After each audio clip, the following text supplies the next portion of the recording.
کاتێک لە نۆی مانگی ئازاری ساڵی 2015دا ئەو فڕۆکەی بە وزەی خۆرکاری دەکرد لە ئەبوزەبیەوە دەستی بە گەشتەکەی کرد، زۆرێک لە ئەندازیاران گومانیان هەبوو ئەم فڕۆکەیە بتوانێت ئۆقیانوسەکان ببرێت. بەڵام بەرتراند پیسکارد و ئەندرێ برۆسبێرگ فڕۆکەوانانی سوور بوون لەسەر ئەوەی ئەم فڕۆکەیە بە وزەی خۆرکار دەکات هێندە توانای هەبێت نەک تەنها بۆ فرین بەکار بهێنرێت بەڵکو جیهان لە وزە بەردیەوە بگۆڕێت بۆ سەر چاوەکانی وزەی لە بن نەهاتوو.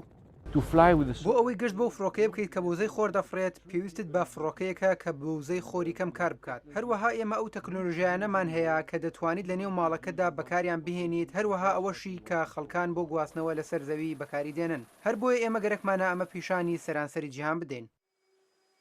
بەر لەوەی فڕۆکەی جۆری ئیمپاڵس 2 کە بە وزەی خۆر دەفرێت دەست بە گەشتە 43,000 کیلۆمەترەکەی بکات، دروستکردنەکەی و تاقیکردنەوەکەی ماوەی 12 ساڵی خەیاند. وێڕای ئەوەی هێزی مەکینەی فڕۆکەکە 17.4 هێزی ئەسپە و درێژی باڵەکانی نزیکەی 72 مترە، کەچی کێشی فڕۆکەکە زۆر لە کێشی ئۆتۆمبیلێکی ئاسایی قورستر نییە. بە درێژایی گەشتەکەی فڕۆکەکە 15 جار ڕاوەستاوە بۆ ئەوەی کەش و هەوا لەبار بێت یان بۆ چاکردنەوەی. تەواوی گەشتەکەی لەلایەن سنتەری کۆنتڕۆلکردنەوە لە مۆناکۆ چاودێری دەکرا. فڕۆکەی جۆری ئیمپاڵس 2 بە هەموو گەشتەکەی 23 ڕۆژ بە ئاسماندا فڕی و بە خێرایی تێکرا 75 کیلۆمەتر لە یەک کاتژمێرە بوو. لەگەڵ گەڕانەوەی بۆ ئەبوزەبی بێرتنار پیسکارد بەم جۆرە دووە.